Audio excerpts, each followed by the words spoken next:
ओस्मान तारिक का तारीखी ऐलान। आज ओस्मान तारिक ने पूरी दुनिया के सामने खड़े होकर पूरे इंडिया को खुला चैलेंज दे दिया है। अगर हिम्मत है तो मैदान में आओ, मुकाबला बराबर का होगा, फैसला अवाम करेगा।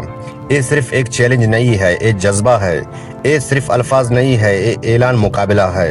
अब वक्त आ गया है कि सच और सलाहियत का मुकाबला हो। डरने वाले पीछे हट जाए, बहादुर आगे आए।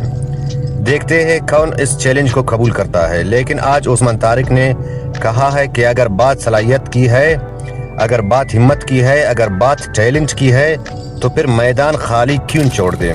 ये चैलेंज किसी नफरत के लिए नहीं, ये चैलेंज किसी लड़ाई के लिए नहीं, ये चैलेंज है मुकाबले का, कारकर्दगी का, हिम्मत का। अगर आप समझते हैं कि आप बेहतर है, अगर आप समझते हैं कि आप आगे है, तो आए सामने खुले मैदान में मुकाबले करें। फैसला न मैं करूंगा न आप करेंगे, फैसला अवाम करेंगे। दुनिया बदल चुकी है, आज सोशल मीडिया का दौर है। आज टैलेंट छुपता नहीं, जो मेहनत करेगा वही जीतेगा, जो हिम्मत दिखाएगा वही आगे आएगा।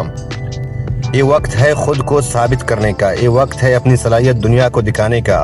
और ओस्मान तारिक ने पहला कदम उठा लिया है।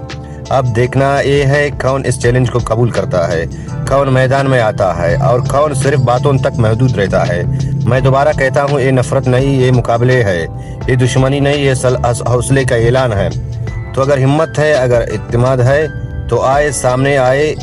ओस्मान तारिक तैयार है, क्या आप तैयार है? वो हैरान था। कुछ लोगों ने कहा है सिर्फ बातें हैं, कुछ ने कहा है ये नामुमकिन है, कुछ ने कहा है ये तो बड़ा दावा है। लेकिन आज मैं साफ और वाज़ेह अल्फाज में एक बात कहना चाहता हूँ, ओस्मान तारिक का चैलेंज किसी मुल्क के खिलाफ नहीं था, ये चैलेंज सोच के खिलाफ है।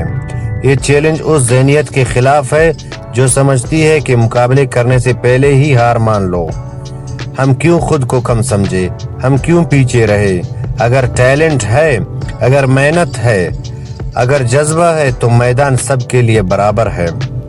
मैं आज फिर कहता हूँ, ये मुकाबला इज्जत के साथ होगा, ये मुकाबला उसूलों के साथ होगा, ये मुकाबला नफरत के बगैर होगा। अगर आप समझते हैं कि आप बेहतर है तो आए, अगर आप समझते हैं कि आप आगे हैं तो साबित कीजिए, अल्फाज से नहीं अमल से। दुनिया अब सिर्फ देखती नहीं, फैसला भी करती है, और इस बार फैसला अवाम करेगी। जो बेहतर होगा वो जीतेगा, जो मेहनत करेगा वो आगे आएगा।